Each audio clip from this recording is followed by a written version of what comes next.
Stafford. What the actual heck is going on? Jeremy Fowler, insider extraordinaire, is here. Teams are congregating as we speak in Indianapolis. Talk to me about what's going on with Matthew Stafford. Greeny, these teams are trying to find out Matthew Stafford's availability in real time. Is he available? What kind of money would it take? The Pittsburgh Steelers, I'm told, have a level of interest. New York Giants, level of interest. There will be and are others. But I'm told Matthew Stafford wants to remain in L.A. He just needs to feel the love. He needs to feel appreciated. Due $27 million in base pay this year. That needs to go up a lot. I'm told the Rams recognize this and know this, but they have a teetering point. I don't sense that the team's willing to pay him some mega $50 million+ a year deal, but they're going to have to find a sweet spot. If they can't, Stafford will be forced to look at all options. All right, so you said Steelers. That makes sense to me. They need a quarterback, and they're good. You said Giants. That makes sense to me in that they're desperately trying to save their jobs there, right? Coach, general manager, all that sort of thing. They're not nearly as good. No. If you're Matthew Stafford, what do you want to happen here? You want to stay in L.A. You just want to get paid like your peers, you know, or guys that have similar production. And I think you probably feel like you can be good with the Rams. So if you weren't going to be there, so that's option A. Option B would be, all right, if I have to go somewhere else to make the money I want to make, hopefully that team is good. He's 37 years old. He's lived through playing on bad teams before. That's no fun, no matter how much money you're making. What do you think, Nick? How do you? This thing is starting to feel realer and realer to me. Like there's too much smoke here, right? There's too many people talking about this. Too much people, the Jeremy Fowlers of the world. This is certainly not nothing. What do you make of the whole thing? Yeah, I think they're not in a situation yet where the pressure has gotten too high, but I think we all probably agree that neither of these team or player have better options. Like, if Matt Stafford's big threat is I'll go play for the Giants, I think the Rams know that he's not really all that serious, and the Rams' big threat is we'll go sign Aaron Rodgers. Like, these guys are meant to be together. I think and I hope they'll end up figuring out the money situation so Matt Stafford can end his career there, and they can make a run. Like, we saw the way they played in the playoffs last year. It was a lot better than I think any of us anticipated, given the injuries that he struggled with through the season. But I do think that he ends up back in L.A. But if a quarterback like that is on the market and I'm a team that thinks I'm close, it's worth at least making a call and trying to figure if we can make something happen. I've been saying this for 2 weeks, and again, Jeremy, I'm not an insider. You are, but you couldn't be in New Orleans Super Bowl week and not hear the rumors. Matthew Stafford to the Giants, Aaron Rodgers to the Rams. That sort of was the scuttlebutt. Do those things fit? Do the Rams view Aaron Rodgers as their ace in the hole if they need one? So, Greeny, I started getting calls a couple weeks ago with just some dots connecting, some seeds planted that Aaron Rodgers lives in the Malibu area. He has relationships with people with the Rams. Sean McVay is considered the best play caller in the NFL by a lot of people. Rodgers could be had on a reasonable contract at this age with his injury history. Then Davante Adams, I'm told, wants to be on the West Coast. They could potentially pair up with Cooper Kupp on his way out. They could replace him with Davante Adams, start all over on a more reasonable contract than what Matthew Stafford wants. But Sean McVay has only played with #1 overall picks, Jared Goff, Matthew Stafford. That's a whole different world if you go to Aaron Rodgers. Well, his metal's going to be tested there to see how far his scheme and I understand that. I mean, for what it's worth, Rodgers was also a first-round pick and has had the greatest career of the three of them. But I understand the point that you're making. Does that, if you take out Matthew Stafford and you put, I think we think. Well, you need an answer. You need a solution, right? So, like, is that one? I mean, potentially, depending on what else you strike out with. Like, I've said this. I said it yesterday. Well, Rodgers is a low-priority free agent, meaning everybody else gets to choose, and then whatever is left, that's going to be his option. So, like, I can't imagine that the Rams are sitting there saying, yeah, either one, we're good with either one. Like, that's not, there's no way that's the Rams' posture. The Rams' posture is going to be, look, we want to get it done with Stafford. If it's not Stafford, I guarantee you that they're not trying to get older and slower at the position. But maybe less expensive and Domonique, let me give you a final word. Less expensive, still a veteran, knows how to win. You know, Matthew Stafford for 50 or Aaron Rodgers for 25. Domonique, does it make some sense?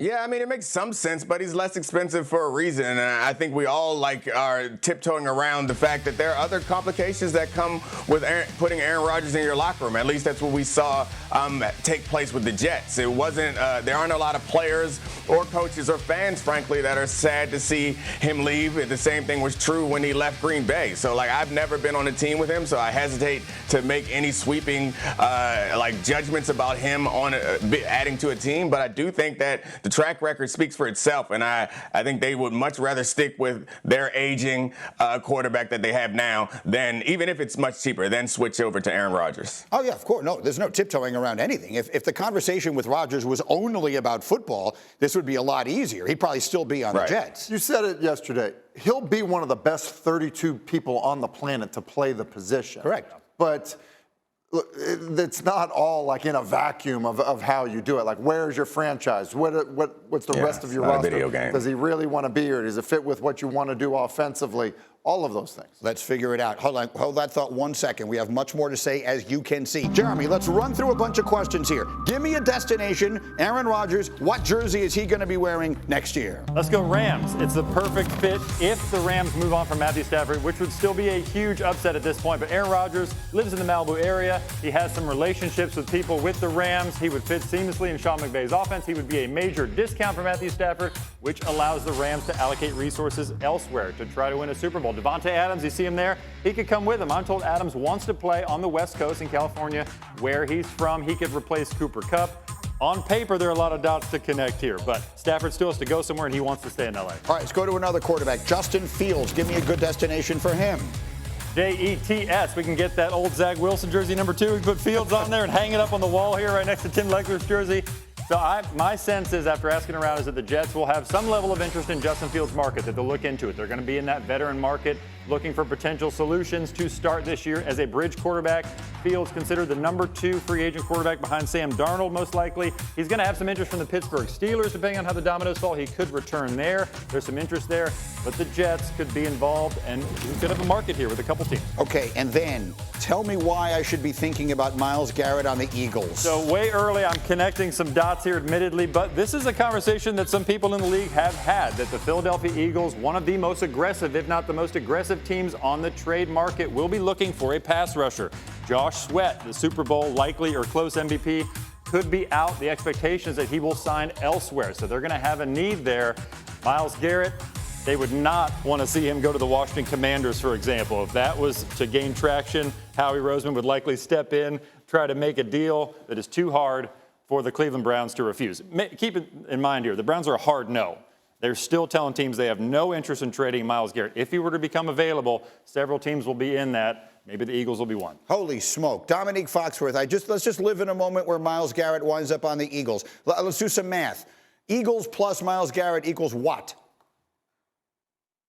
I mean, cancel the season. It's over. He's that good of a player, and they're that good of a team. If I were anybody else in the league, I would pay Myles Garrett to sit out. I'd hire Myles Garrett to be on my staff as a coach and pay him $50 million a year to be a coach on my staff, just so that I wouldn't have to play against him or to keep him away from the Eagles, because that would be, I mean, we saw the way their defensive line was dominating throughout the playoffs. You put quite possibly the best defensive lineman in the league on that team, it gets real scary real quick. That would be like for the block, right? I mean, something keeping other teams from getting him, because we hear Washington, we hear Detroit. Yeah, and so if you're an NFC team that is hearing that, you have to think, well, not only does it not prevent those guys from getting better, it clearly makes your team better. I think it makes a ton of sense from the Philly perspective of, look, Washington feels like they are, they're close. They've got a superstar quarterback. They've invested in their defensive line already. They've got, good young players around their quarterback on offense. There are a lot of reasons you could say Washington, it would be a massive upgrade there, and that would be a challenge in your division. We call Legler Commander Tim because he's the biggest fan we know. I know Myles Garrett is number 1 on your wish list. Yeah, I just want to say, can we get more Bart Scott analysis, more Tim Hasselbeck, and less Jeremy Fowler? I've said it once, I've said it 100 times. That's an evil man. This is an evil man. I felt great leaving here yesterday, and he comes in with this? Come on, no. All chips pushed to the center. But you have Jayden Daniels. He's got the Washington burgundy going for you there, the old school. We'll spewing his lies. That would really be something. I'm here to help. Myles Garrett, look, is the likely, I had 10 seconds, is the likeliest scenario that he stays in Cleveland still? Right now, yes. I'm told that not that many teams have even called because the Browns have made clear that it makes 0 sense for them to trade Myles Garrett. We are back on Get Up, and as far as I'm concerned, today should be a national holiday. Mel Kiper has a mock draft up. 2.0 is available right now. You're taking a quick look at the top 10 picks, according to Mel. At number 1, he has the pass rusher Abdul Carter from Penn State, and then things get interesting. Let's bring Mel Kiper into the conversation. Good morning, Mel. Let's dive into number 2, Morning, Greeny. the Cleveland Browns. What are we looking at with Cleveland at the second pick in this draft, Mel? In a division with Lamar Jackson and Joe Burrow, you're looking quarterback Cam Ward. Why weather? In Cleveland, in Baltimore, Cincinnati, and Pittsburgh. Let's face it, you got to have the arm strength to cut through wind, deal with all the bad weather. Cam Ward, incarnate word. Washington State out in Pullman. People say, hey, he's at Miami. What was it? Washington State out in Pullman with weather. So the arm strength, the mobility, the arm angles he can throw with, the way he can escape and make plays and create, he makes sense for the Cleveland Browns at pick number 2. Okay, now I'm going to cut ahead a little bit here. You are projecting a few teams to make moves for veteran quarterbacks. One of those is the New York Giants. So who do you have them drafting number 3 in this draft?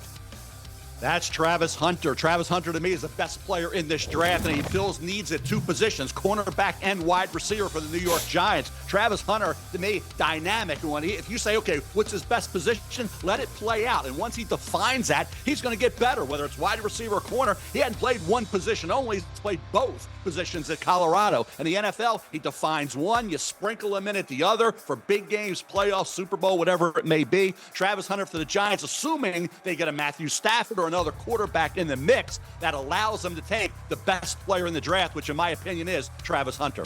And so then I will just admit something to everyone. I was sent this yesterday. I have done everything in my power not to say anything until this moment because it was embargoed. But you have the Giants and the Raiders getting veteran quarterbacks. And so where do you have Shedeur Sanders getting drafted? That's your Jets, Greeny, and I think it makes sense. He handles the big stage, the bright lights. He's had expectations and pressure. He's had to deal with all that at Colorado. Now he goes to the Jets. Why? Because they went old with Aaron Rodgers, veteran with Aaron Rodgers. That normally leads to a young quarterback now coming in, and certainly for sure he gets the 7 because it's not universal love out there. I had one guy, remember when I said, hey, when Peyton Manning came out, somebody said his name was Peyton Jones, it'd be a 3rd-round pick. People do revisionist history. There was no universal love out there. Everybody didn't love Peyton Manning. Everybody doesn't love Shedeur Sanders. I had a guy this week say if his name was Shedeur Jones, he'd be a 3rd-round pick. So he could get to 7 and be there for the Jets. Okay, so the question then becomes, do we have to put the Shedeur Sanders jersey up in the spot that has been vacated by the Aaron Rodgers jersey as we continue sitting Shiva for the jersey? So let me get a quick take on this. Do you think, Tim Hasselbeck, that that's a good spot? Shedeur Sanders. To Mel's point, there are mixed opinions. Some people think he's going to be great. He's got a lot of the reading of the defense, all that kind of stuff. Doesn't have some of the outstanding physical traits. Do you like I would idea? say that, Mel was talking about Cam Ward, Cleveland elements, that similar thing. Like you play at the Jets, like you got to go to Buffalo late in the season sometimes. Right. You got to go to New England late in the season sometimes. So some of the arm strength questions I think apply to guys that have to play in the AFC. So I would start there.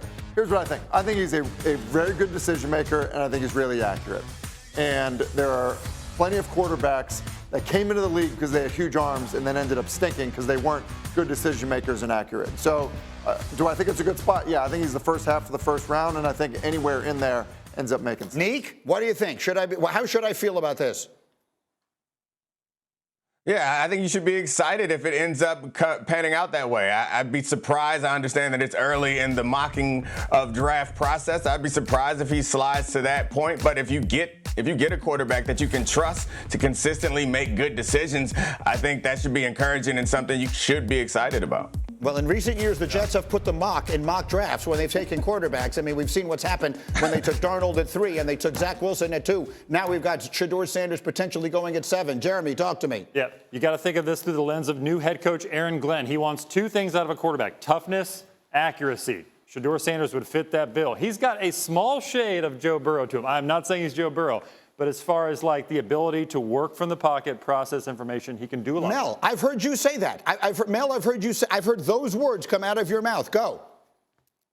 I've said elements of Joe Burrow, Peyton Manning, and Tom Brady. Elements. I'm not saying he's going to be those guys, but elements of those guys. And to what Tim was saying about the weather conditions. Tom Brady went to New England. Tom Brady went in the late 6th round because he didn't have the big arm. He was not fast. He was 5'2", 440. Worst vertical jump of any quarterback I've ever evaluated. He goes to New England. He's the greatest of all time. He dealt with the weather very effectively. Shedeur's arm is good enough. It's good enough. His mobility is good enough. He can get you a 3rd and 8 first down with his legs. He is a guy, he's a processor.